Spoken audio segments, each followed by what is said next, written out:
उठाएं तारीख को, दुनिया का सबसे पहला इंसान, दुनिया का सबसे पहला पैगंबर, दुनिया का सबसे पहला नबी हजरत आदम अलैहिस्सलाम। अल्लाह रब्बुल इज्जत ने आपको नबी बनाकर, आपको पैगंबर बनाकर दुनिया में मबऊस फरमाया। हजरत आदम अलैहिस्सलाम 1000 साल के लंबे अंतराल तक, 1000 साल के लंबे वक्फे तक, 1000 साल के लंबे समय तक अल्लाह की वहदानियत की तबलीग करते रहे, अल्लाह की इबादत की जानिब लोगों को बुलाते रहे, अल्लाह की तौहीद के बारे में, अल्लाह की वहदानियत के बारे में लोगों को बतलाते रहे। लोगों दुनिया से सबको जाना है। जब आदम अलैहिस्सलाम के जाने का वक्त करीब आया, उन्होंने अपने बेटे शीश को बुलाया और बुलाने के बाद कहा, बेटा ठीक इसी उजाले में, ठीक इसी चमक में, ठीक इसी रोशनी में, ठीक इसी रंगत में तुमको काम करना है। अल्लाह की वहदानियत की जानिब लोगों को बुलाना है, अल्लाह की इबादत की जानिब लोगों को दावत देनी है, तुमको दीन की तबलीग व तरवीज व इशाअत करनी है, दुनिया से सबको जाना है। जबकि शीश के जाने का वक्त करीब आया है, उन्होंने अपने बेटे को बुलाया। बेटे को बुलाने के बाद कहा है, बेटा ठीक इसी उजाले में, ठीक इसी चमक में तुमको काम करना है। मुकम्मल तारीख मैं आपकी समातों की दहलीज तक पहुंचाऊंगा। आप अपनी समातें बिल्कुल इधर मुतवज्जे रखिएगा, देखिएगा दुनिया के हालात। पैगंबर के तशरीफ लाने से पहले, मेरे आका के इस दुनिया गीती पर रोनुमा होने से पहले, आमीना के लाल मक्के के हिलाल के इस दुनिया गीती पर तशरीफ लाने से पहले क्या क्या मामलात पेश आए हैं। अब हजरत शीश ने अपने बेटे को बुलाया, एक लंबे अरसे तक अल्लाह की तबलीग की, जाने का वक्त करीब आया। हजरत शीश ने अपने बेटे को बुलाने के बाद कहा, बेटा ठीक इसी उजाले में तुमको काम करना है, ठीक इसी रोशनी में तुमको काम करना है। दुनिया में एक पैगंबर मौजूद होता था, अल्लाह का तरीका ये था, सुन्नत इलाहिया ये थी। दूसरा पैगंबर उसी नबी की मौजूदगी में, एक नबी मौजूद होता था, दूसरा नबी उसी नबी की मौजूदगी में तशरीफ ले आता था। अभी दुनिया के अंदर हजरत इब्राहीम अलैहिस्सलाम मौजूद हैं। अल्लाह ने इस्माइल हजरत इब्राहीम ही के बेटे को पैगंबर बनाकर दुनिया में मबऊस फरमा दिया है। अभी इब्राहीम भी मौजूद हैं, अभी इस्माइल भी मौजूद हैं। अल्लाह ने इस्माइल ही के भाई इसहाक को पैगंबर बनाकर दुनिया में भेज दिया है। अभी मूसा मौजूद हैं, अल्लाह ने हारून को भेज दिया है। हद तो ये है, कोई किसी खित्ते की जानिब नबी बन के आता, कोई किसी इलाके की जानिब नबी बन के आता, कोई किसी एरिया का नबी बन के आता, कोई किसी मुल्क का नबी बन के आता, कोई किसी कौम की जानिब पैगंबर बन के आता।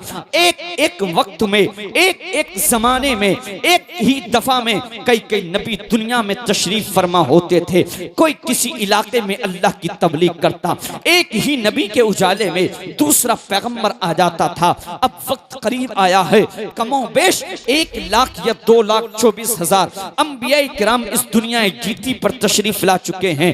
वक्त करीब ईसा का आया है, ईसा अलैहिस्सलाम भी आके अल्लाह की वहदानियत की तबलीग करने लगे हैं, अल्लाह की इबादत की जानिब लोगों को बुलाने लगे हैं। अब नजरान के नसारा ने, यहूदियों ने, नसरानियों ने अब एक प्रोपेगेंडा किया है, एक खुफिया मीटिंग की है कि ईसा को सूली पर चढ़ाया जाएगा, ईसा को फांसी के फंदे तक ले जाया जाएगा। अल्लाह ने हजरत ईसा अलैहिस्सलाम को आसमान की जानिब उठा लिया है। ईसा अलैहिस्सलाम को आसमान की जानिब उठाए हुए कितने साल हो चुके हैं? तो 2024 साल का मुकम्मल अरसा बीत चुका है। और जो आज ये 2 अक्टूबर है, यही तारीख आज तक हो चुकी है जिस दिन से अल्लाह रब्बुल इज्जत ने ईसा अलैहिस्सलाम को आसमान पर उठाया था। उसी दिन से जो 2024 चल रही है, इसी ईसवी साल का आगाज हुआ है। और अल्लाह ने ईसा की जगह पर उनके शबी को जो मीटिंग हुई थी, जो खुफिया तदबीर हुई थी, मुफस्सिरीन इकराम कुतुब तफासिर के अंदर बयान फरमाते हैं।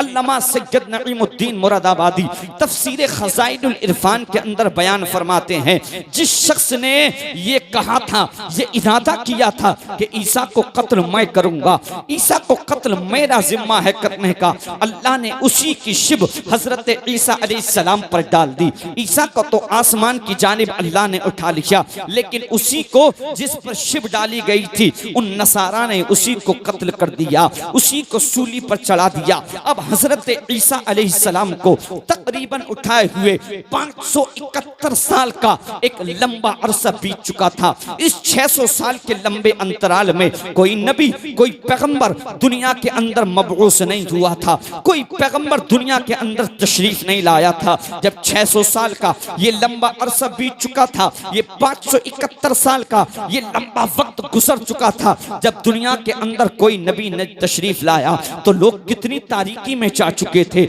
लोग कितने अंधेरे में जा चुके थे।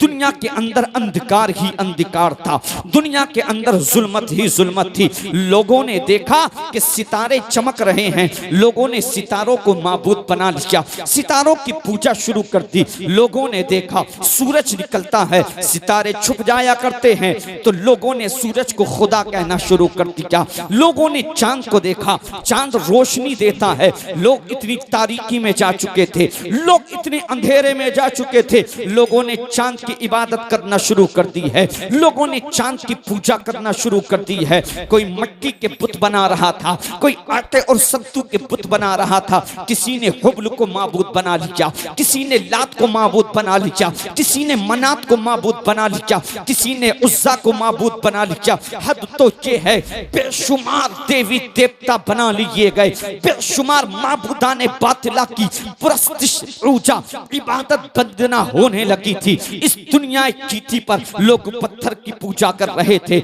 लोग जमीन की पूजा कर रहे थे, लोग सूरज की पूजा कर रहे थे, लोग चांद की इबादत कर रहे थे, लोग सितारों को पूज रहे थे। ऐसी घंघोर घटा में, ऐसी तारीकी में, ऐसे अंधकार में, जब दुनिया के अंदर जुल्मत ही जुल्मत थी, लोगों ने आटे और सत्तू के बुत बना लिए। जब सफर पर कहीं निकला करते, उन्हीं अपने झूठे खुदाओं को सफर पर आटे और सत्तू के बनाए हुए बुतों को लेकर अपने साथ निकल जाया करते थे। जब खाने का नंबर आता था, भूख लगती थी, दिल मुतमन्नी खाने का होता था, उन्हीं झूठे खुदाओं को आटे और सत्तू के बनाए हुए खुदाओं को खा भी जाया करते थे। लोग इतनी तारीकी में जा चुके थे, दुनिया के अंदर अंधेरा ही अंधेरा था, दुनिया के अंदर तारीकी ही तारीकी थी। दुनिया के अंदर बेटी की पैदाइश को मनहूस समझा जा रहा था। अगर किसी के यहाँ पर बेटी की पैदाइश होती, उस फूल के खिलने से पहले, उस कली के चटकने से पहले, उस फूल के महकने से पहले उस फूल को तोड़ दिया जाता था, उस कली को मसल दिया जाता था। दुनिया के अंदर जब बच्चियों को जीने का कोई हक नहीं था, यही मुल्क हिंदुस्तान जो आज बेटी बचाओ बेटी पढ़ाओ की बातें किया करता है, यही मुल्क हिंदुस्तान जो आज औरतों के इंसाफ की बात किया करता है, इसी मुल्क हिंदुस्तान की सरजमीन पे ये हालात थे। एक सती प्रथा चलती थी। आप तो सोशल मीडिया को यूज करने वाले हैं, सोशल अकाउंट्स को इस्तेमाल करने वाले हैं। आप गूगल पर, आप यूट्यूब के जरिए सर्च करेंगे हिंदुस्तान में सती क्या प्रथा थी, तो इसी मुल्क हिंदुस्तान की सरजमीन की बात है, इसी मुल्क हिंदुस्तान के ये हालात थे। अगर किसी बेचारी के शोहर का इंतकाल हो जाता था, उस बेचारी को उसके शोहर की चिता के साथ सती जैसी प्रथा के नाम पर अल्लाह अकबर कबीरा जिंदा चिता के साथ जला दिया जाता था। ये मुल्क हिंदुस्तान के हालात थे। अरब के क्या माहौल था, अरब का क्या दस्तूर था, इंसानों को गुलाम बनाया जा रहा था, इंसानों को जीने का कोई हक नहीं था। गोया के गुलाम यही समझते थे, हमको पैदा ही इसलिए किया गया है, हम पे जुल्म तशद्दुद के पहाड़ तोड़े जाएं। दिन भर अपने आका के साथ उस बेचारी को जिंदा जला दिया जाता था। अल्लाह अकबर कबीरा। अरब का ये दस्तूर था, अगर किसी के बाप का इंतकाल हो जाता था तो वो बेटा अपनी माँ का मालिक बन जाया करता था। बेटा चाहता था अपनी माँ से निकाह कर लिया करता था, या बेटा बेटा चाहता था अपनी माँ को चंद सिक्कों की खातिर, चंद रुपयों की खातिर, चंद दिरहमों तनानीर के बदले में बेच दिया करता था। वही बेटा जो माँ के पहलू में सोता था, वही बेटा जो माँ के कदमों में अपनी जन्नत को शुमार करता था, अल्लाह अकबर कबीरा, वही बेटा अपनी माँ को रखेल समझ रहा था। बाप के इंतकाल के बाद अगर बेटा चाहता था अपनी माँ से निकाह कर लिया करता था, बेटा चाहता था अपनी माँ से शादी रचा लिया करता था, अगर बेटा चाहता था चंद सिक्कों की खातिर अपनी माँ को बेच दिया करता था। ये इस दुनिया का माहौल था, इतना गंदा माहौल था, इतना गंदा माहौल था। अल्लाह अकबर कबीरा, अरब के अंदर अगर किसी बेचारी के शोहर का इंतकाल हो जाता, उस बेचारी को इद्दत के नाम पर बस्ती से दूर एक काली कोठरी के अंदर बंद कर दिया जाता। उसी कोठरी के अंदर उस बेचारी को खाने के लिए, उसी कोठरी के अंदर उस बेचारी को पीने के लिए, उसी कोठरी के अंदर उस बेचारी से बोलो परास करने के लिए कहा जाता था। अल्लाह अकबर कबीरा। और जब इद्दत मुकम्मल हो जाती, इद्दत के नाम पर खच्चर पर सवार करके, चेहरे पर कालिक पोत करके उस बेचारी को पूरी बस्ती के अंदर घुमाया जाता था और महल्ले के अंदर, बस्ती के अंदर ये पैगाम देने की कोशिश की जाती थी, ये वो मनहूस औरत है जो अपने शोहर को निगल चुकी है, ये वो डायन है जिसने अपने शोहर को डस लिया है। अल्लाह अकबर कबीरा। ऐसे आलम में जब बच्चियों को जीने का कोई अधिकार नहीं था, ऐसे माहौल में जब औरतों को, बेवाओं को जीने का कोई हक नहीं था, अगर किसी माँ के कमजोर बच्चा पैदा होता था, माँ अपने बच्चे को छाती से लगाती, माँ अपने बच्चे को छाती से चिमटाती, चिमटाने के बाद पहाड़ की चोटी पर पहुंचा करती थी।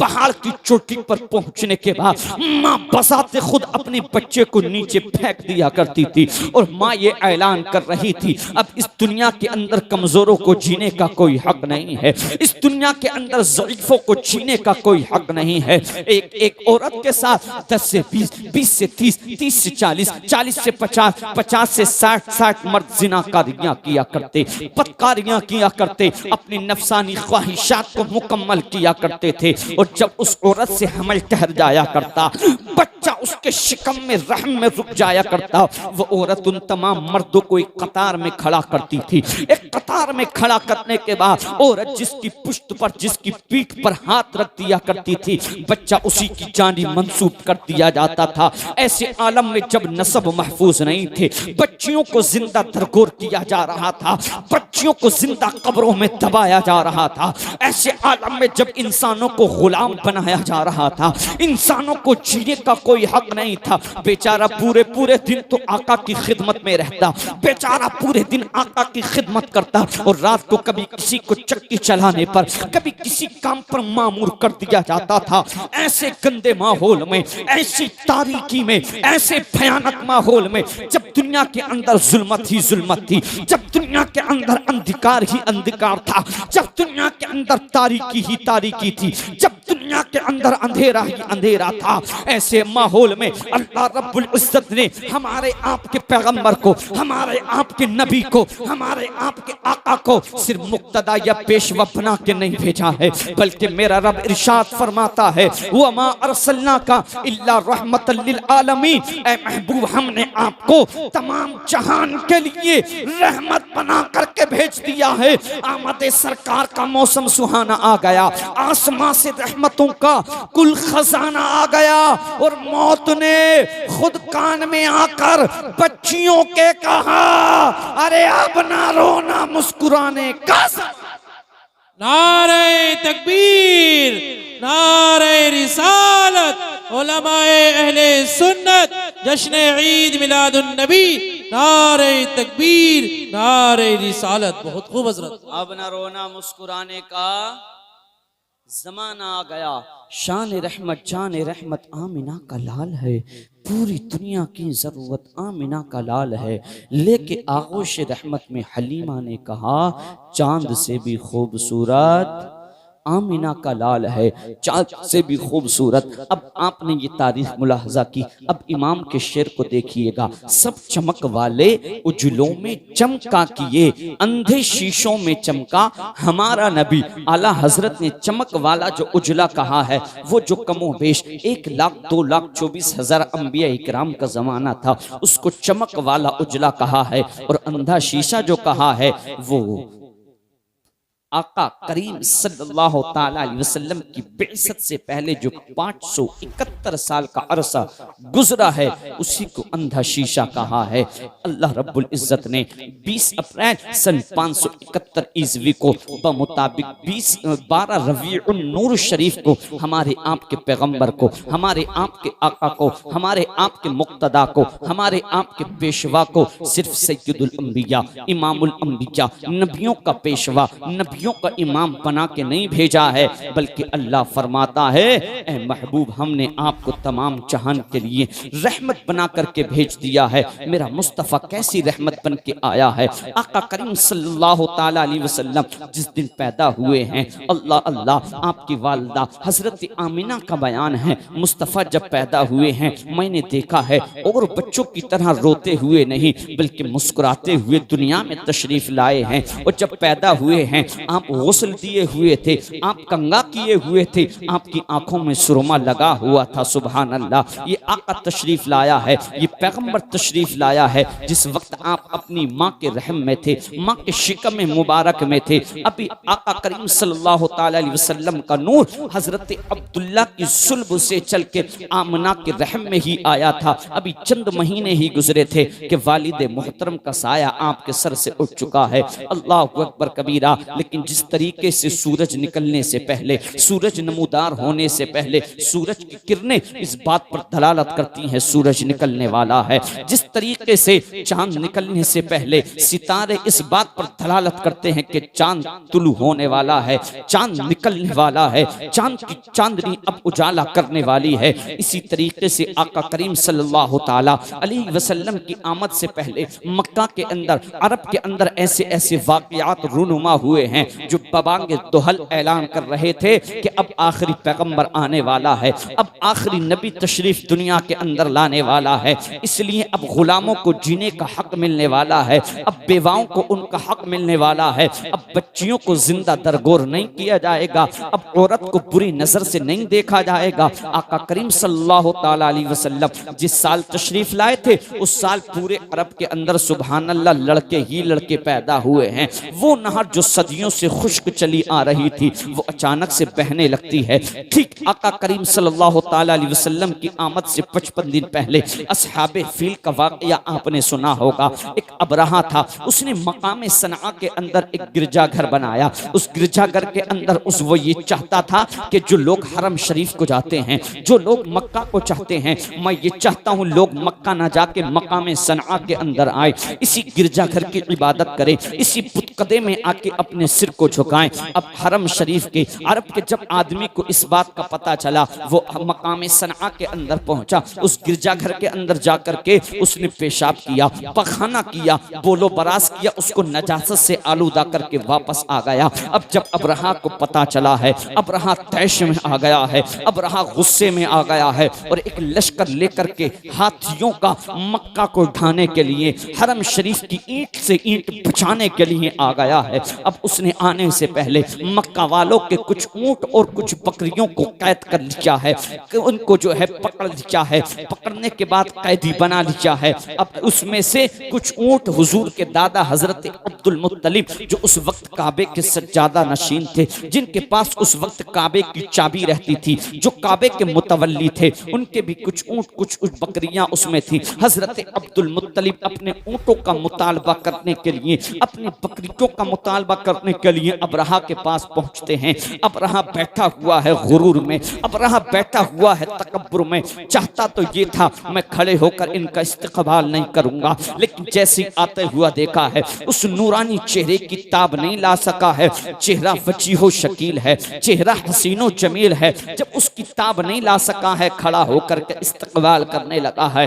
कहता है बताऊं किस लिए आना हुआ है, क्या सबब है तुम्हारे आने का। हजरत अब्दुल मुत्तलिब हुजूर के दादा कहते हैं हमारी कुछ बकरियां कुछ ऊंट आप कैदी बना करके लाए हैं, अपनी ऊंट और बकरियों के बारे में तुमसे गुफ्तगू करने के लिए आए हैं। अब अबरहा कहता है मैं तो ये समझता था मैं तो तुम्हारे काबे की ईंट से ईंट बचाने के लिए आया हूँ, मैं तो तुम्हारे इबादत खाने को ढाने के लिए आया हूँ, मैं तो तुम्हारे काबे को मिसमार करने के लिए आया हूँ। तुम मुझसे काबे के बारे में गुफ्तगू करोगे, तुम मुझसे काबे के बारे में तकल्लुम करोगे। अब्दुल मुत्तलिब कहते हैं मैं काबे का मालिक नहीं हूँ, चाबी गर्च मुझ पर रहती है, मैं ऊंट और बकरियों का मालिक हूँ, मैं इसलिए अपनी ऊंट और बकरियों के बारे में सवाल कर रहा हूँ। जो काबे का मालिक है वो खुद अपने घर की हिफाजत फरमाएगा। ये कहकर के अपनी ऊंट और बकरियां साथ ली हैं, हरम शरीफ के अंदर आए हैं, अहले मक्का को जमा किया है। मक्का वालों अब अल्लाह का अजाब नाजिल होने वाला है,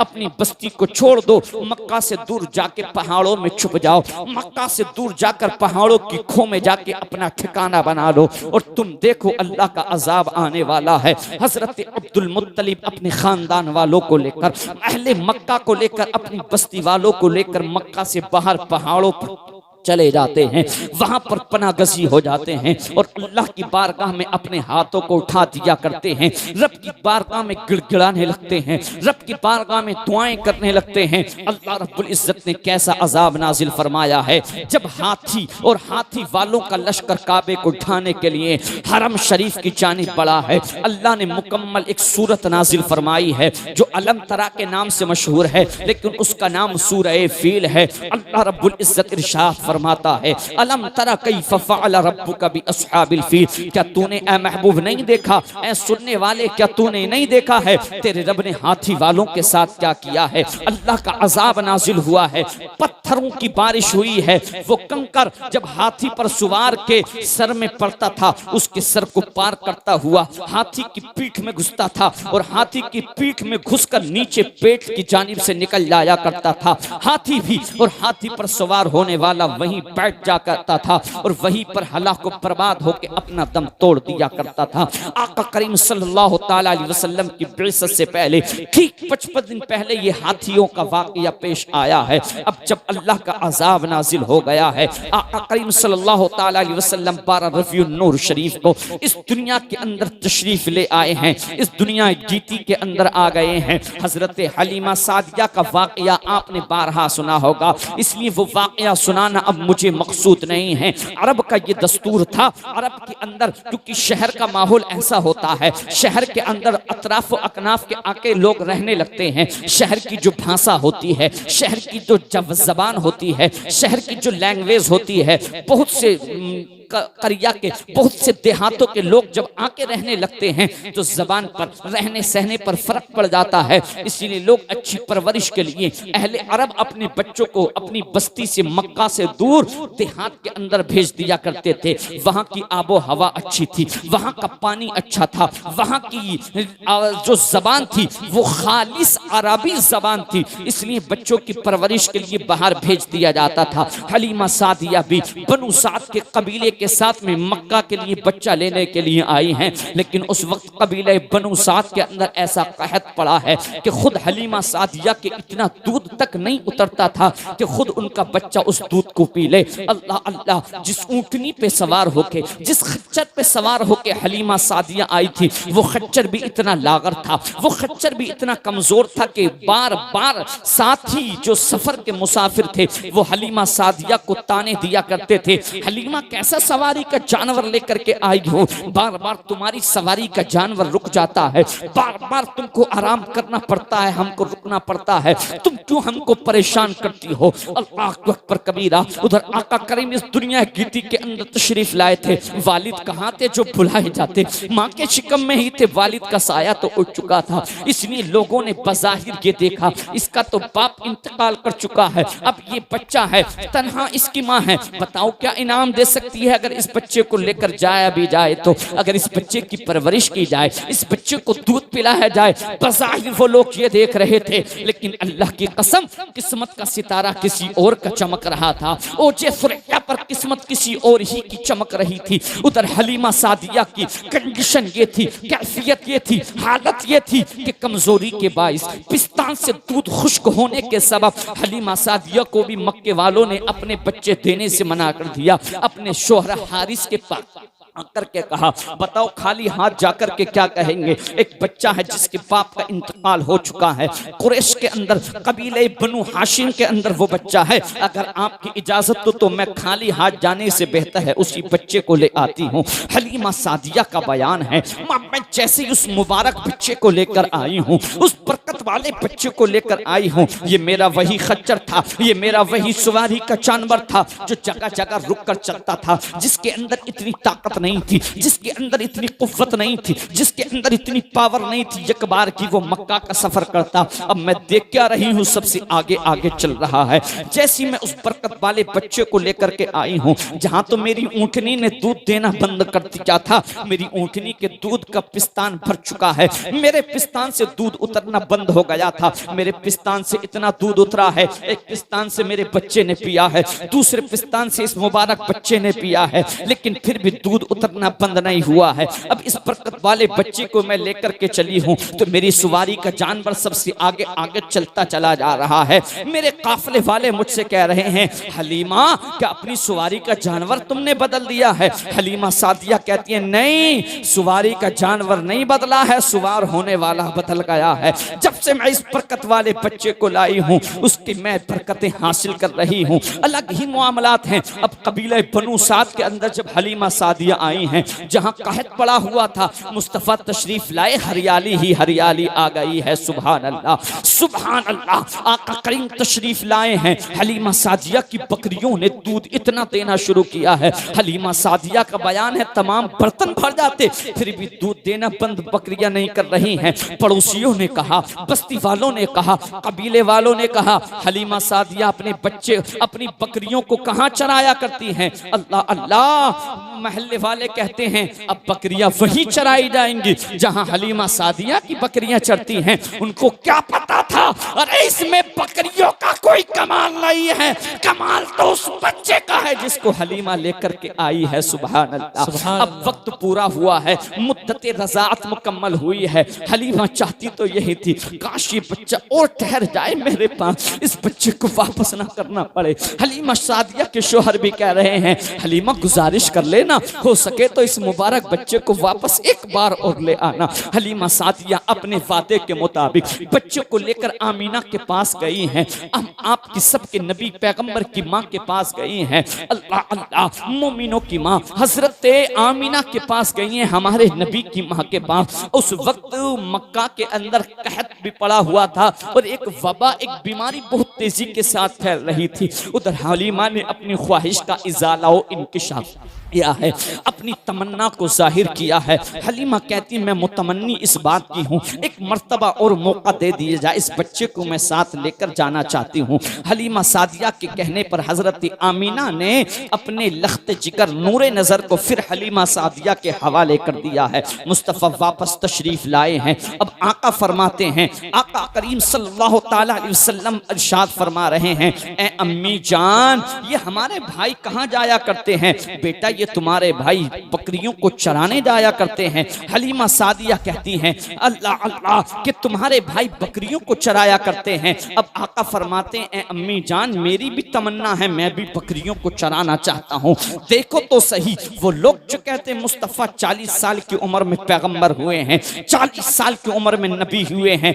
नबियों की सुन्नत क्या है, नबियों का ये तरीका रहा है, नबियों ने बकरियों को चराना पसंद किया है। तो मुस्तफा बचपन से ही नबियों के तरीके को अपना रहे हैं। अब मुस्तफा अपने भाई के साथ बकरियों को चराने गए हैं।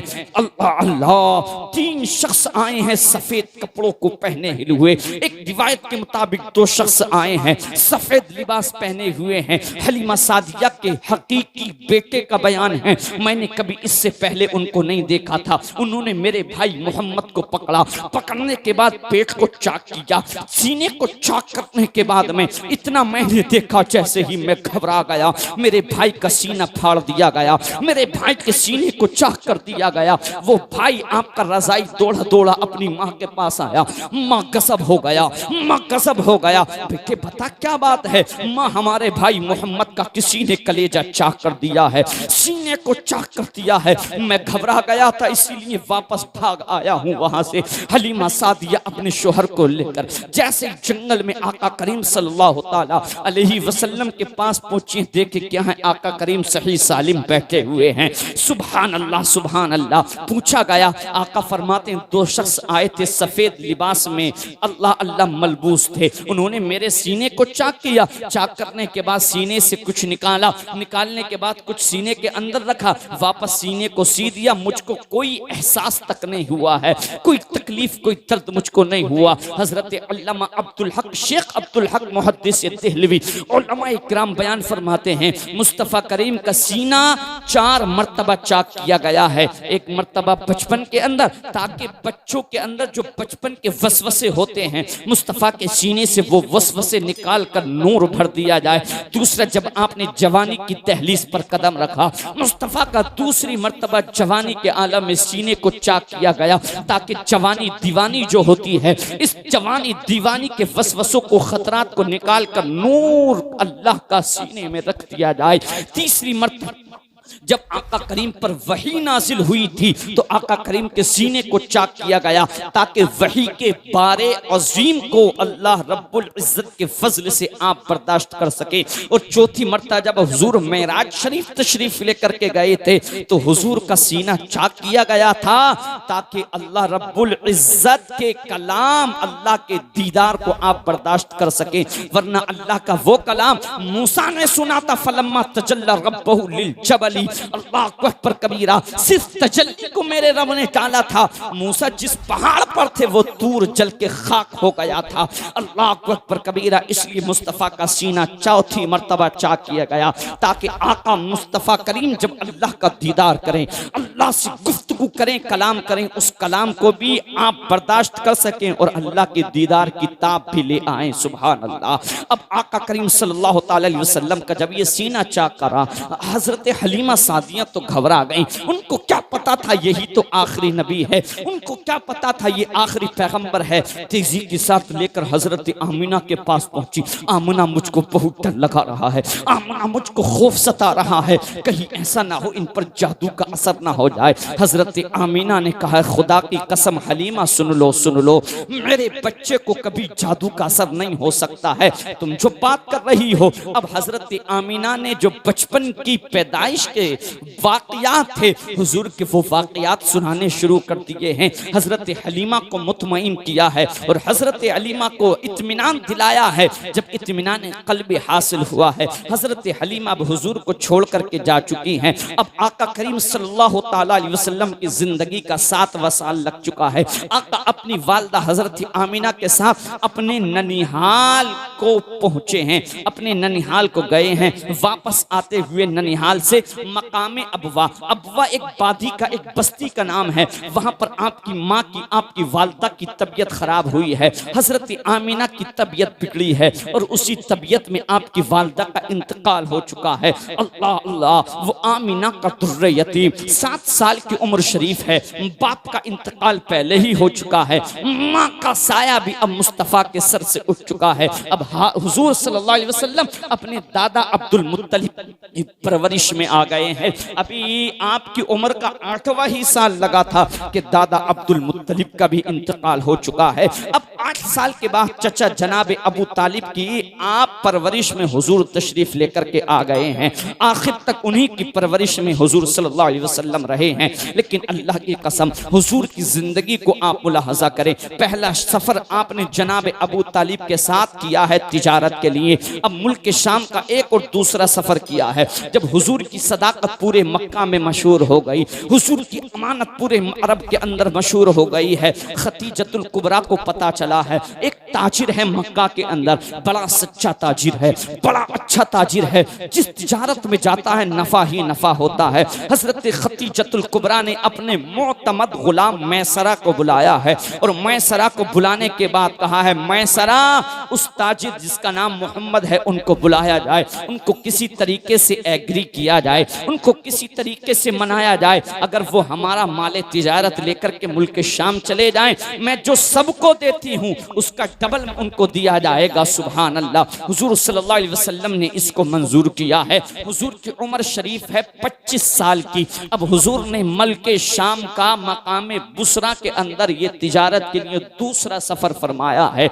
आपके साथ में मोतमद जो हजरत खतीजतुल कुबरा का मोतमद गुलाम जिसका नाम मैसरा था, अब आपके साथ वो सफर में साथ हो लिया है। हुजूर सल्लल्लाहु अलैहि वसल्लम मकाम बुसरा के अंदर गए हैं। बुसरा के अंदर एक पेड़ के नीचे जाकर के आप ठहरे हैं। अब एक पादरी आया है जिसका नाम नस्तूरा है। नस्तूरा राहिब ने आकर के आपको पहचान लिया है, हो ना हो यही आखिरी पैगंबर है, यही आखिरी नबी है। और उसने मैसरे से कहा है, मैसरा का आना जाना मुल्क शाम को लगा रहता था। मैसरा मेरी आपसे गुजारिश है, मैंने अपनी किताब के अंदर पढ़ा है जो आखिरी पैगंबर होगा इस पेड़ के आग के नीचे आराम करेगा, और मैंने इनकी मोहरे नबुव्वत को भी मुलाहजा कर लिया है।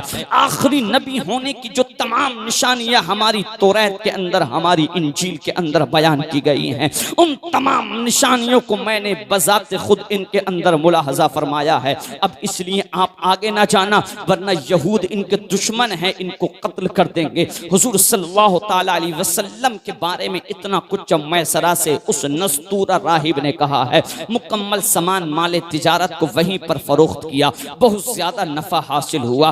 काफिला पहुंचा वापस मक्का के अंदर। हजरत खतीजतुल कुबरा अपने मकान के बाला खाने पर चढ़ के काफिले की आमद का इंतजार कर रही हैं। देखती क्या है, काफिला आ रहा है। मुस्तफा करीम जिस सवारी पर सवार हैं, उस जानवर पर एक बदली है जो साया करके चल रही है। सुभान अल्लाह। अगर पेड़ आ रहे हैं वो मुस्तफा को झुक के सलाम कर रहे हैं, शजर और हजर मुस्तफा को सलामी पेश कर रहे हैं। अब खतीजतुल कुबरा ने अपने मोतमद गुलाम मैसरा से कहा, मैसरा सफर से वापस आ गए? हाँ, सफर से वापस आ गए हैं। अच्छा, कुछ मुझको इनके बारे में बतलाइएगा। अब मैसरा ने खूबियां गिनाने शुरू कर दी हैं कि हम जब सफर में जा रहे थे, बादल इनका साया करके चल रहा था, बदलियां इनका साया बांध थी, इनको धूप नहीं पहुंच रही थी। अल्लाह अल्लाह, जिस हजर से, जिस शजर से इनकी मुलाकात होती थी वो झुककर इनको सलाम कर लिया करता था। अल्लाह अल्लाह। खतीजतुल कुबरा कहती है, मैसरा मैं तुझसे खूबियां नहीं पूछ रही हूँ, कमियां बता, कमियां क्या पाई हैं तूने इनके अंदर। मैसरा कहता है, जब मकाम बुसरा के अंदर हम पहुंचे थे,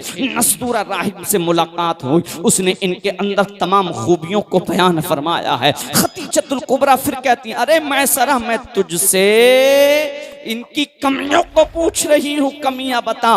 तो मैसरा कहता, बताओ कमियां, बताओ कहां से, जब मैंने देखी ही नहीं है। सुभान अल्लाह। अता इतनी पसंद आई है, अपने निकाह का पैगाम खतीजतुल कुबरा ने हुजूर के पास भेज दिया गया है। अल्लाह अल्लाह। हुजूर की उम्र शरीफ 25 साल है, खतीजतुल कुबरा की उम्र शरीफ 40 साल है। अब मेरे भाई को आप अपनी तवज्जो इधर कीजिएगा, अपनी समातों को मुझसे करीब कीजिएगा। वो जालिम जो मेरे पैगंबर पर अंगुष्ठुमाइयां किया करते हैं, वो जालिम जो मुस्तफा करीम की सीरत पर उंगली उठाया करते हैं, नौजवानों मुसलमानों, इसमें कमियां तुम्हारी हैं, क्योंकि तुमने अपने पैगंबर की हिस्ट्री का मुताला नहीं किया है, तुमने अपने पैगंबर की जीवनी को नहीं पढ़ा है, तुमने अपने पैगंबर की सीरत को अगयार के सामने नहीं पेश किया है।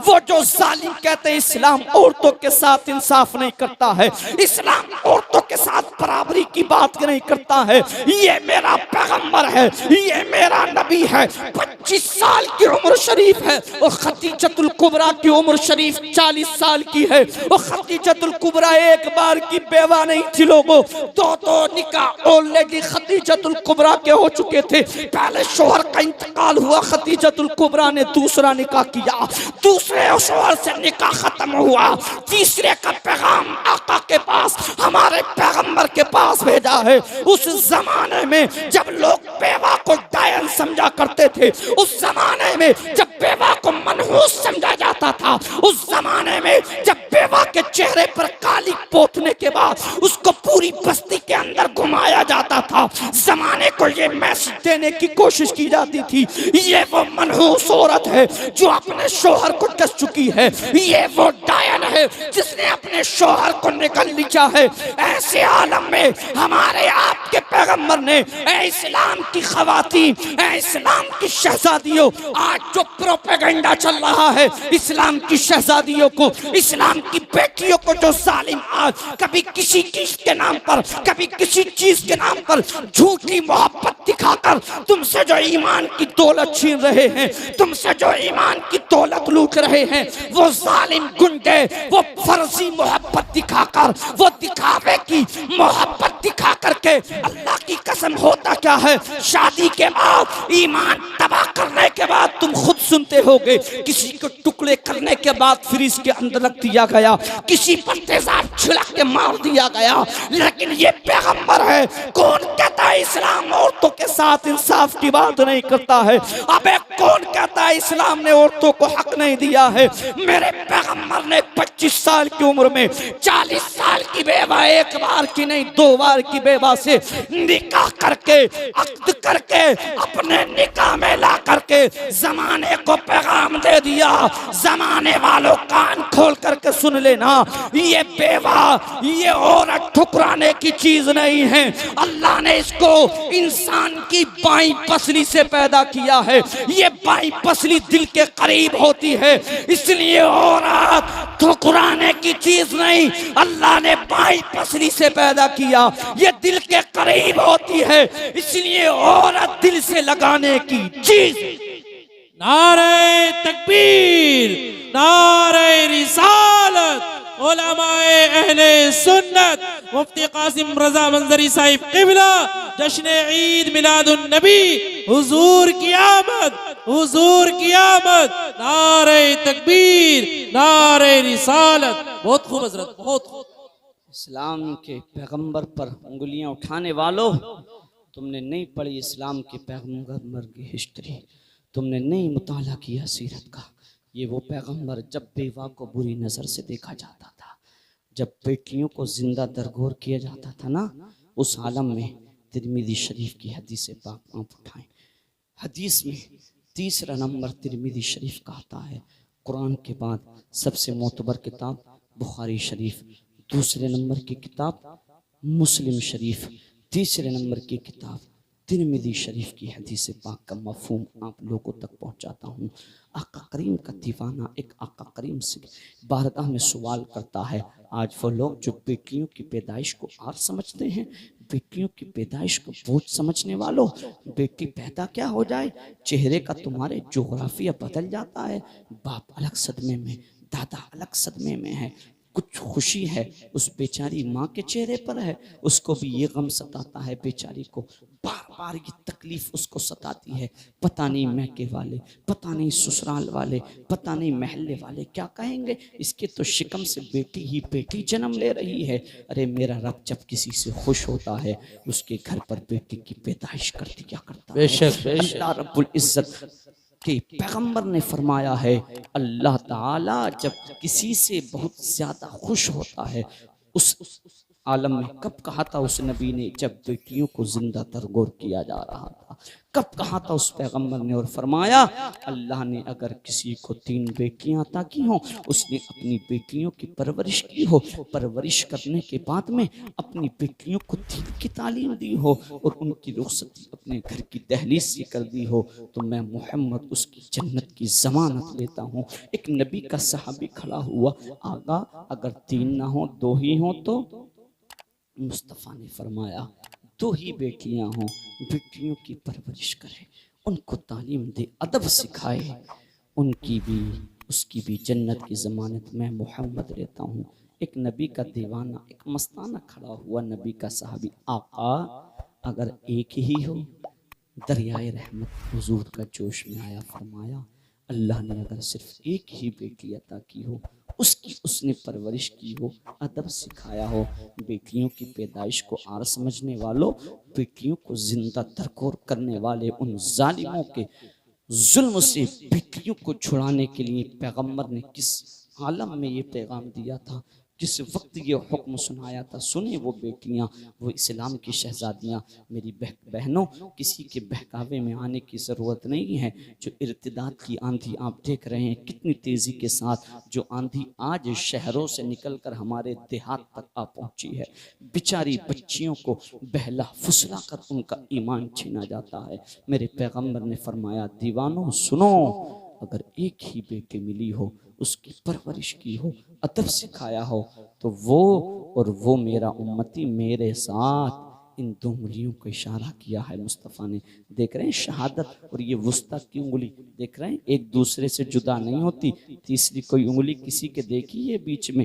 पैगंबर फरमाते हैं जिस तरीके से ये एक दूसरे से जुदा नहीं होती है, वो मेरा उम्मती जन्नत में मुझसे जुदा नहीं होगा। अल्लाह अल्लाह, कैसे आलम में मुस्तफ़ा ने पैगाम दिया।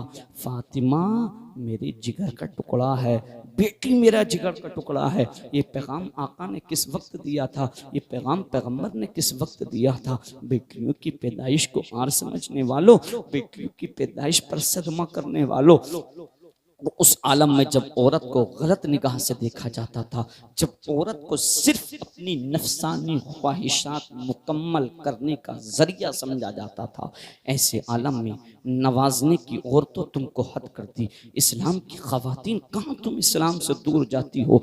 बताओ कौन सा मजहब इतनी इज्जत औरत को दे सकता है? बताओ, मैं छोटी अगर बात कर रहा हूँ, आप किसी से जाके ये बातें मालूम कर सकते हैं। बाबांगे दोहल अल्हम्दुलिल्लाह कासिम रज़ा मंजर ये ऐलान कर रहा है। और मुस्तफ़ा की हदीस सुनो, मुस्तफ़ा की हदीस, मेरी ख़वातीन सुनो।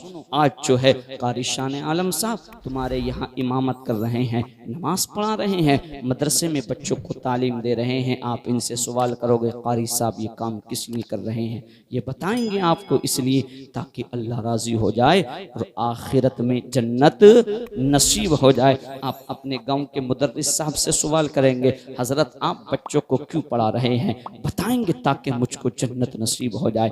आप इन उलमा से पूछेंगे, इतनी दूर जाके आप खिदमतें क्यों किया करते हैं? हाजी साहब से सवाल करेंगे, हाजी साहब हज किस लिए करके आए? को हाजी साहब क्या कहेंगे? ताकि अल्लाह राजी हो जाए, मुझको जन्नत नसीब हो जाए।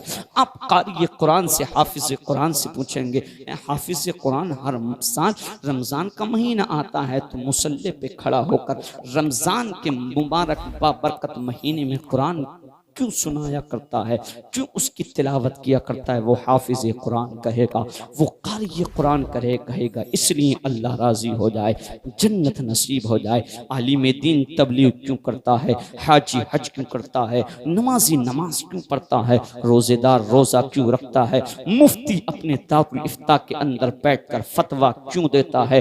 ताकि अल्लाह राजी हो जाए, जन्नत नसीब हो जाए। सब कुछ जन्नत के लिए लोग कर रहे हैं। इस्लाम की शहजादियों, ख़वातीन उम्मत, औरतों, अपने मुक़द्दर पर नाज़ा हो जाओ, अपने मुक़द्दर पर कुर्बान जाओ। मेरे पैगंबर ने तुमको नवाजने की हद कर दी और फरमा दिया, अल जन्नतु तहता अक़दामिल उम्महात। ओ मुफ्ती, जन्नत के लिए फतवा दारुल इफ्ता में बैठ कर देने वाले, ओ हाजी हरम शरीफ में जाके काबे का तवाफ करने वाले, सफ़ा और मरवा की सई करने वाले, ओ हाफिज़े कुरान हर साल रमज़ान में कुरान शरीफ सुनाने वाले, ओ क़ारी कुरान बच्चों को कुरान की तालीम देने वाले, जिसके बारे में पैगंबर ने कहा हो, खैरुकुम मन तअल्लमल कुराना व अल्लमहु, तुम में बेहतर वो है जो कुरान सीखता है, दूसरों को सिखाता है। ओ इमाम मस्जिद में रहकर आका करीम के मुसल्ले की नियाबत के फराइज को अंजाम देने वाले, ओ हाफिज कुरान कुरान करीम की तिलावत करने वाले, ओ नमाजी अपने सजदों के जरिए, अपनी पेशानी के जरिए मस्जिद को जीनत बख्शने वाले, ओ रोजेदार भूख और प्यास पर सब्र करके रोजा रखने वाले, ये तमाम काम भी इबादत के हैं, इन तमाम काम में सवाब मिलेगा। इनमें से कुछ काम ऐसे हैं जो अल्लाह ने फर्ज भी किए हैं, इस्तिताअत है तो अल्लाह ने हज भी फर्ज किया है, वो तमाम कामों पर सवाब भी मिलेगा, सब कुछ मिलेगा। लेकिन साथ ही साथ हाजियों, नमाजियों, रोजेदारों, हुफ्फाज़े किराम, अपने पैगंबर के इस पैगाम को भी अपने तख्तिए दिल पर नोट करने वालों, नोट कर लो। जन्नत को तलाश करने वालों, तुम्हारी जन्नत कहीं और नहीं है। जो तुम्हारे घर पर एक बूढ़ी औरत रहती है, जिसके चेहरे पर झुर्रियां पड़ चुकी हैं, जिसके बालों में चांदी उतर चुकी है, बाल सफेद हो चुके हैं, अरे तुम्हारी जन्नत कहीं और नहीं। वो जो अल्लाह रब्बुल इज्जत ने औरत की शक्ल में, औरत की हैयत में, औरत की सूरत में तुमको माता की है। अल जन्नतु तहता अक़दामिल उम्मत, अरे जन्नत कहीं और नहीं, उसी बूढ़ी माँ के, उसी बूढ़ी औरत के कदमों के नीचे तुम्हारे पैगंबर ने ये पैगाम दिया है, जन्नत कहीं और नहीं है। वो जो बूढ़ी औरत माँ की शक्ल में मौजूद है, अल्लाह ने जन्नत को उसके कदमों के नीचे ला करके रख। नारे तकबीर, नारे रिसालत, उलमाए अहले सुन्नत, मसलके आला हजरत, नारे तकबीर, नारे रिसालत। बहुत खूब हजरत, बहुत खूब। बताएं ईमानदारी से बताएं, सच्चे दिल से बताएं, कौन सा मजहब ये इज्जत औरत को दे सकता है? दे सकता है कोई मजहब? ये मकाम औरत को मिल सकता है? ये इज्जत दी है औरत को इस्लाम ने, बानी इस्लाम ने, इस्लाम के पैगंबर ने। 25 साल की उम्र शरीफ, यूँ तो मुस्तफ़ा की 63 साल उम्र। चंद मुख्तसर गोशे में बयान करना चाहता था, लेकिन वक्त भी इजाज़त नहीं देता है। फिर इंशाअल्लाह कभी मुलाकात होगी तो बयान किया जाएगा।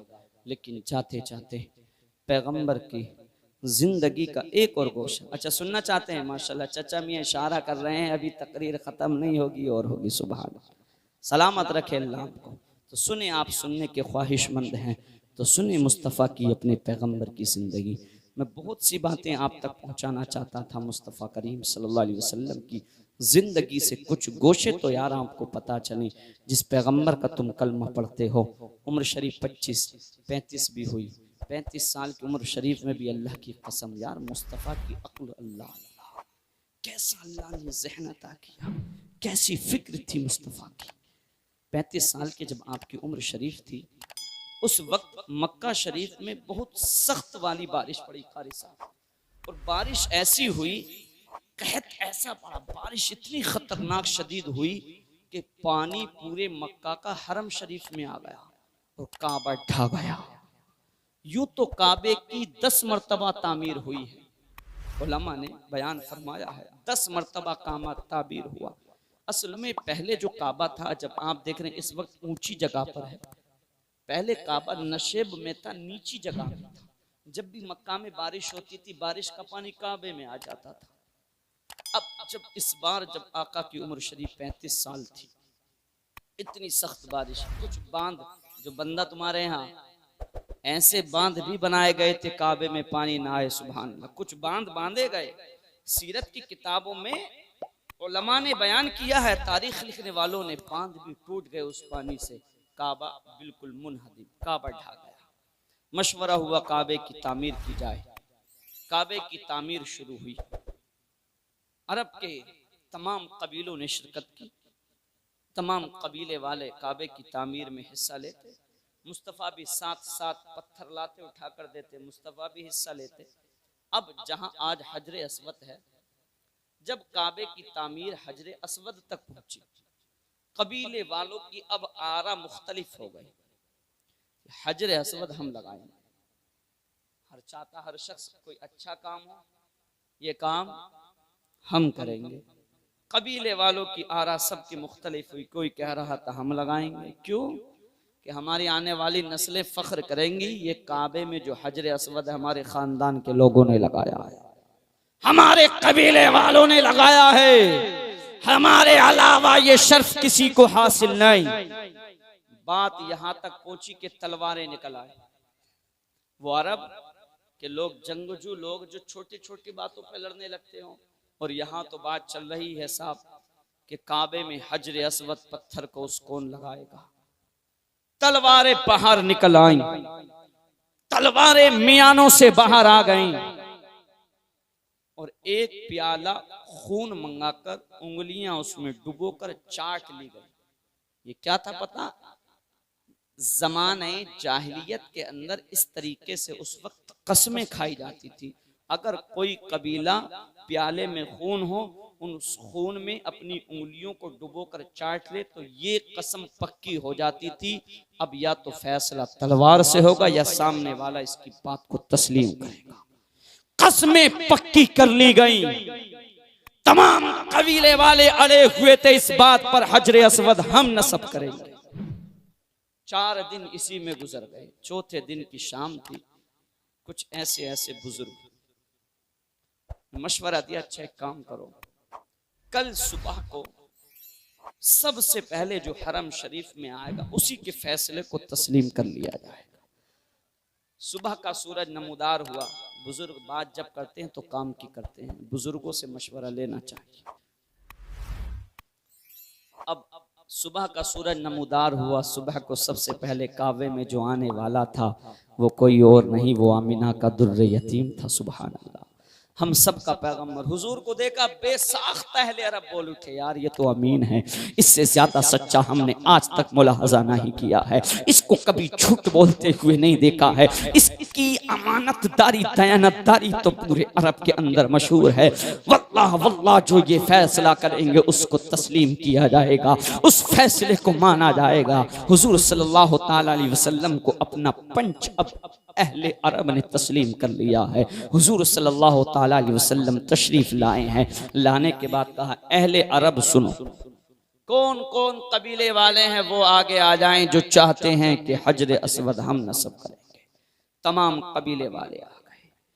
तमाम कबीले वालों से हुजूर ने खिताब फरमाया, सब लोग अपना एक एक सरदार, एक एक कायद, एक एक रहनुमा चुन लें। सब ने के फला हमारी तरफ से सरदार, फला हमारी तरफ से सरदार। अरे हर महल्ले के अंदर, हर खानदान के अंदर एक जिम्मेदार आदमी होता है। हर कबीले का सरदार, हर कबीले का जिम्मेदार आगे तशरीफ ले आया है। अब हुजूर ने अपनी चादर को जमीन पर बिछा दिया है। जमीन पर बिछाने के बाद में हुजूर ने अपनी चादर पर हजर असवद को रख दिया है। अब तमाम कबीलों के जिम्मेदारों से, तमाम कबीलों के सरदारों से आमीना के लाल मक्के के हिलाल ने खिताब किया है, इस चादर को पकड़ लो।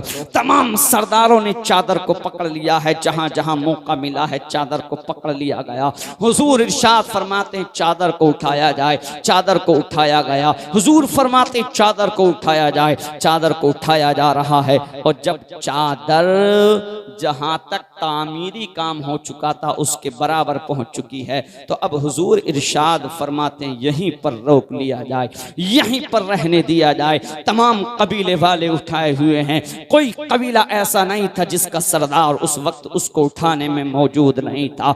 कोई कबीला ऐसा नहीं था जिसका जिम्मेदार उसमें शरीक नहीं था। जब हजर असवद को तामीर तक उठा लिया गया है, हुजूर ने हजर असवद को पकड़ा, उठाया और तामीर की जगह पर रख दिया। सुभान अल्लाह। हुजूर का फैसला तो मुलाहजा करें, हुजूर की जहानत तो देखें, हुजूर की अक्ल को तो आप मुलाहजा करें। अल्लाह की कसम, जिस चक्कर में लोगों की तलवारें अहले अरब की बाहर आ गई हो, उंगलियों को खून में डुबोकर चाट लिया गया हो, चूस लिया गया हो, कसमों को पक्का कर लिया हो, हुजूर के एक फैसले ने उस लड़ाई को खत्म कर दिया। सुभान अल्लाह। ये मेरे मुस्तफ़ा हैं। कितनी शान वाला ये पैगंबर है, कितनी अजमत वाला ये पैगंबर है। 40 साल की उम्र शरीफ हुई है। और मुख्तसर आप करते चलें, हुजूर ने अब 40 साल की उम्र में तन्हाई को पसंद कर लिया है। हुजूर ने तन्हाई को गोशा नशीनी को इख्तियार कर लिया है।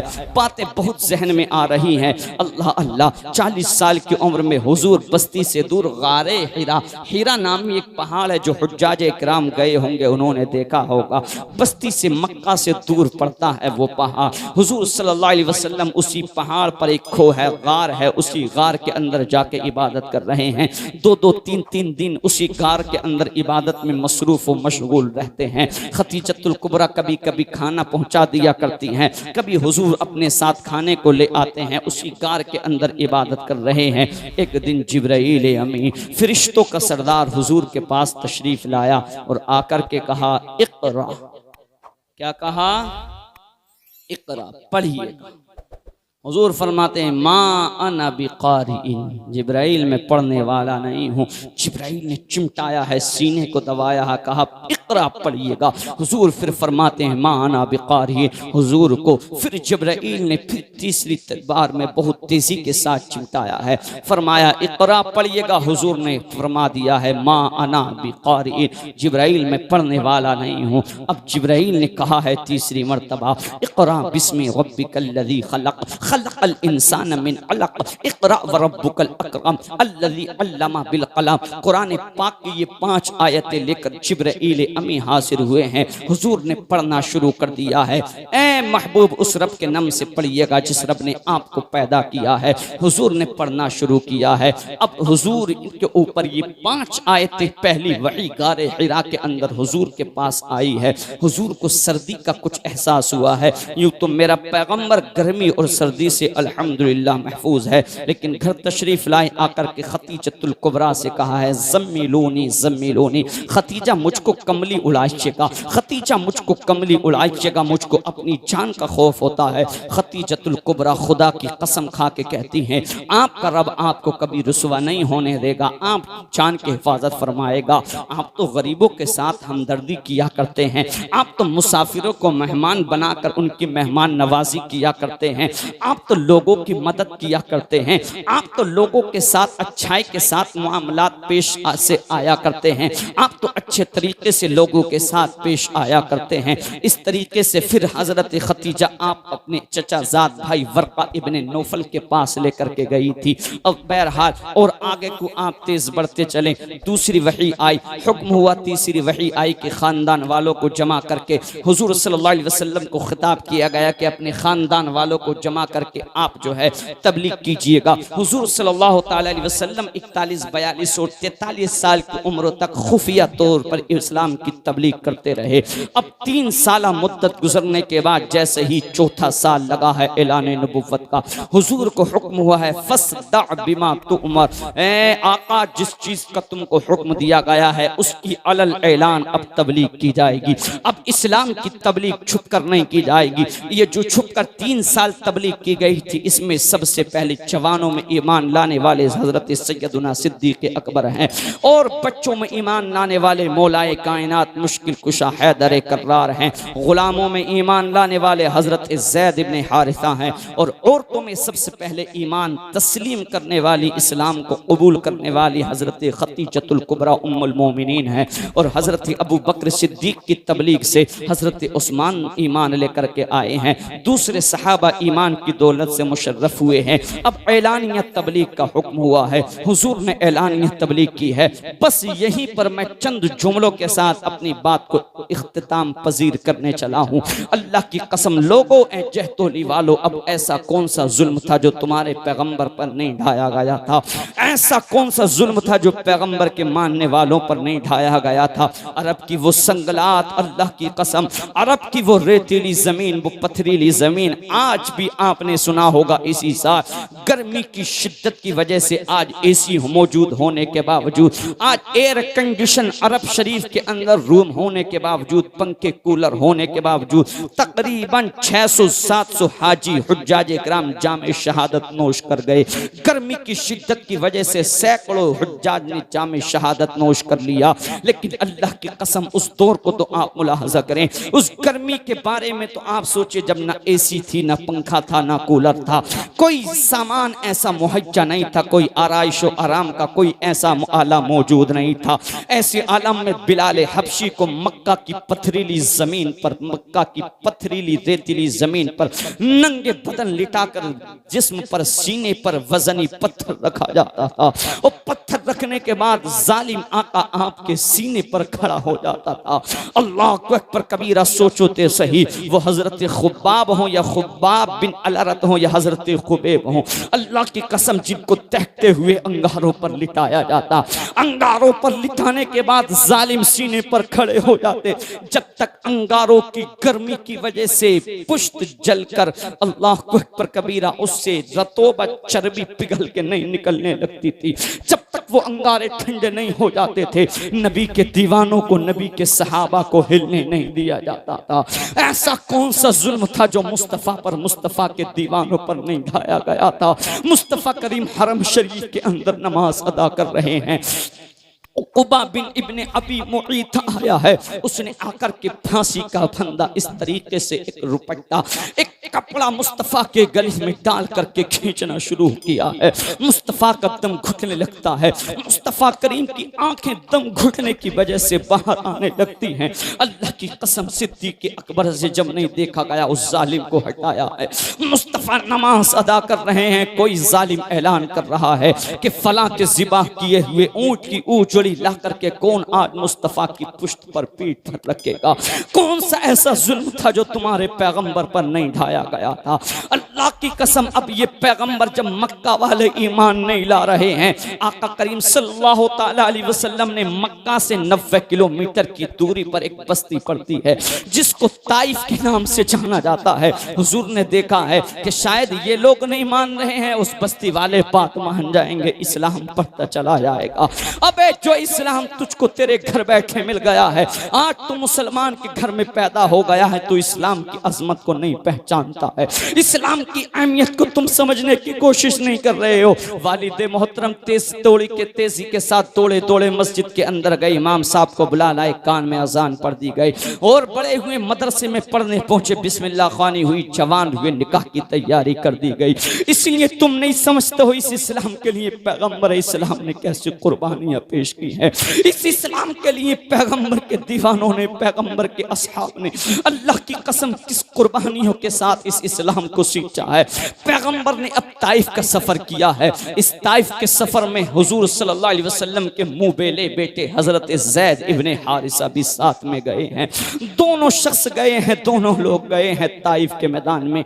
90 किलोमीटर आप सर्च करेंगे आपको पता चलेगा, 90 से 91-92 किलोमीटर के दरमियान की दूरी है।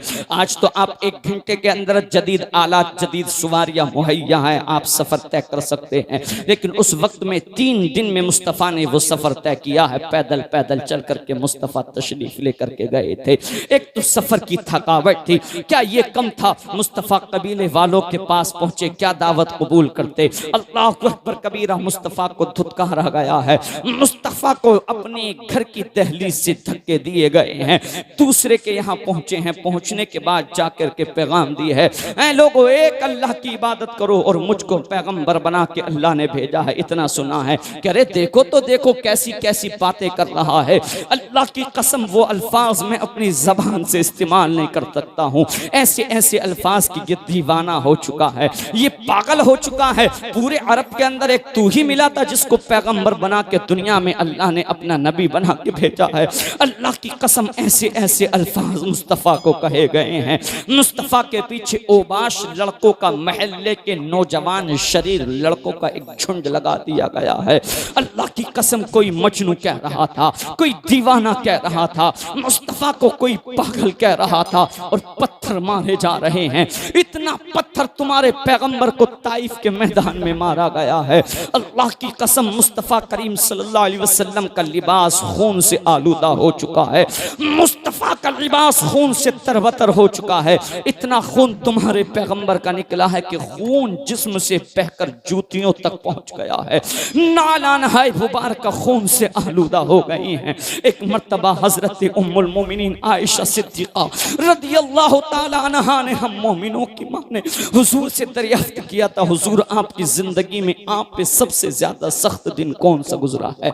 हजरत आयशा कहती हैं, हजरत आयशा अर्ज करती हैं, हुजूर या रसूल अल्लाह, आप पर शायद उहुद का दिन सबसे सख्त गुजरा होगा। ये उहुद का दिन क्या, बहुत शॉर्ट लफ्जों में मैं आपको बतला दूं।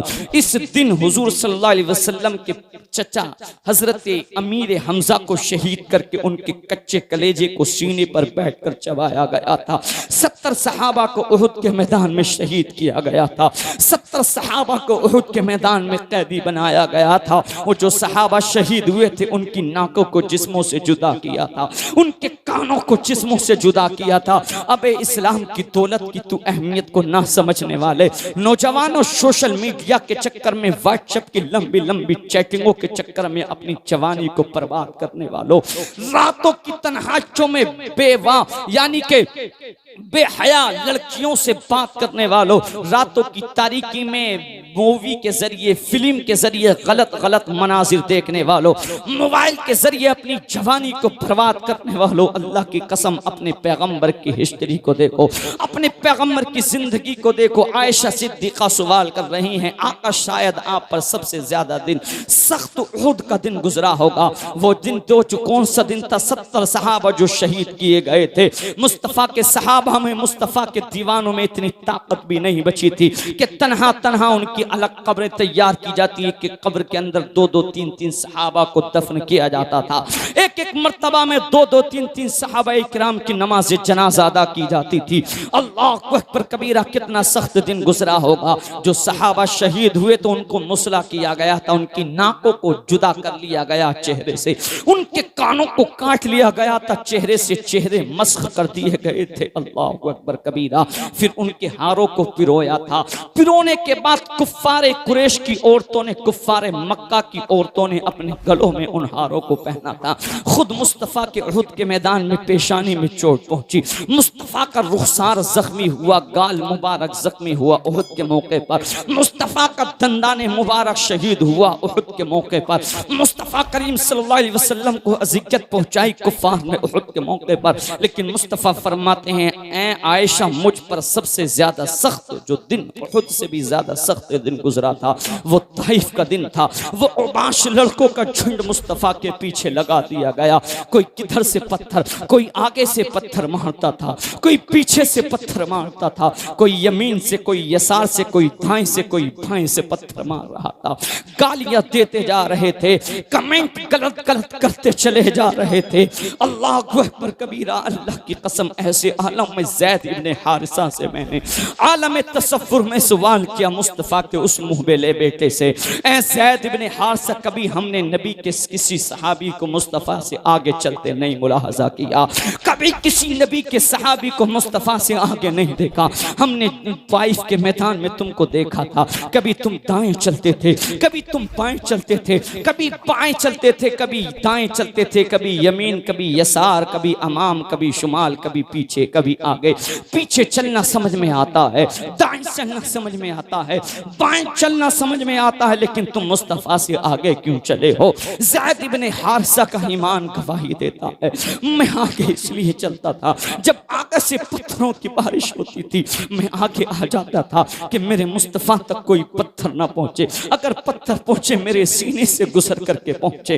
अल्लाह अकबर कबीरा, इतना पत्थर मारा गया। मेरे आका बयान फरमाते हैं, रावियों ने बयान किया है, रिवायत करने वाले बयान किया करते हैं, मुस्तफ़ा करीम सल्लल्लाहु अलैहि वसल्लम, मैं ये तो नहीं कहूँगा, मेरा मजहब अदब सिखाता है, ये मसलक के अहले सुन्नत मुस्तफ़ा के अदब की बात करता है। अल्लाह की कसम, जब मुस्तफ़ा चलना नहीं चाहते थे, मैं ये नहीं कहूँगा कि चलने की ताकत नहीं बची थी, जब जूतियाँ खून से भर गई हैं, पूरा लिबास खून से आलूदा है, पूरा जिस्म खून से तरबतर हो चुका है, मुस्तफ़ा अब चलना नहीं चाहते थे तो बैठ गए। कुछ जालिम नौजवान आए हैं, वो शरीर लड़के आए हैं, एक ने एक जानिब से उठाया, दूसरे ने दूसरी जानिब से उठाया, खड़ा किया और चलने पे मजबूर किया, फिर पत्थर मारना शुरू किया।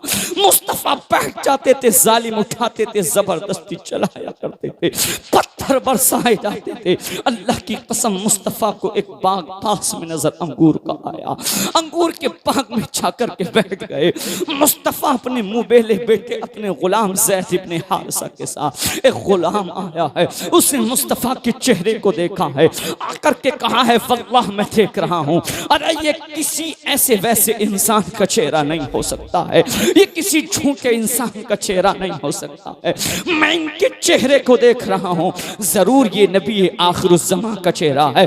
मुस्तफ़ा अंगूर के खोशे को ला करके पेश किया है और मुस्तफ़ा की बारगाह में आ गया है, हाथ को बढ़ाया है, कलमा पढ़ के मुस्तफ़ा की बारगाह में मुसलमान हो गया है। अल्लाह की कसम, जब मुस्तफ़ा की बारगाह में इस गुलाम ने कलमा पढ़ा है, मुस्तफ़ा का दिल कितना खुश हुआ है। मेरा पैगंबर इरशाद फरमाता है, रब की बारगाह में मेरा पैगंबर अर्ज करता है, मौला मुझको इतनी तकलीफ इनके पत्थरों से नहीं हुई है जितनी खुशी इस गुलाम के ईमान कबूल करने से हुई है। लोगों, इस्लाम चला ही गरीबों से है, पहले इस्लाम को कबूल ही गरीबों ने किया है, इस्लाम फला फूला ही गरीबों से है। अल्लाह अकबर कबीरा। इसी इस्लाम में जब मुस्तफ़ा बाग के अंदर बैठे हुए थे, जिब्राईल अमीन 2 फरिश्तों के साथ आ गए हैं, अर्ज करते हैं या रसूल आप जिन फरिश्तों को मुलाहजा कर रहे हैं ये पहाड़ों के फरिश्ते हैं। अब तक जिस कौम पर जो भी पहाड़ का अजाब अल्लाह ने मुसल्लत किया है, इन्हीं के जरिए अल्लाह अजाब देता है। आका अगर आपकी मर्जी हो, अगर आका आप चाहें, अगर आप इन लोगों के लिए बद्दुआ फरमा दें। ताइफ बस्ती जो लोग पहुंचे होंगे उन्होंने देखा होगा 2 पहाड़ों के दरमियान आबाद है। अल्लाह अकबर कबीरा। जिब्राईल अमी बारगाह नबवी में अर्ज कर रहे, आप इनके लिए बद्दुआ फरमा दे, अल्लाह अभी ताइफ वालों को हलाक बर्बाद फरमा देगा, इनकी नस्ल तक को खत्म कर देगा अल्लाह का कहर, इनको खत्म कर देगा अल्लाह का अजाब। अल्लाह अकबर कबीरा। जिब्राईल अमी से मुस्तफ़ा फरमाते हैं, जिब्राईल सुन लो, अभी इन ताइफ वालों ने मुझको पहचाना नहीं है, जिस दिन ये मुझको पहचान लेंगे उसी दिन ये मेरे मजहब को कबूल कर लेंगे, उसी दिन ये मेरी जान के मुहाफिज बन जाएंगे। इसीलिए तो बरेली वाले फरमाते हैं, हुस्ने यूसुफ को देखकर मिस्र में कटी अंगुश्ते जना, सर कटाते हैं तेरे नाम पर मर्दाने अरब, सर कटाते हैं तेरे नाम पर मर्दाने अरब। अब यही वो लोग थे जब इन्होंने ईमान कबूल किया, अल्लाह की कसम सब कुछ ये लोग बर्दाश्त कर सकते थे, लेकिन इनको ये गवारा नहीं था कोई कांटा भी मुस्तफ़ा के कदम नाज़नीन में लग जाए। सुभान अल्लाह। लोगों, बड़ी मुश्किलों के साथ बड़े मसाइब व आलाम को आका के सामने अल्लाह की कसम बर्दाश्त किया है, तब जाके इस्लाम की दौलत चहतौली वालों हम तक पहुंची है।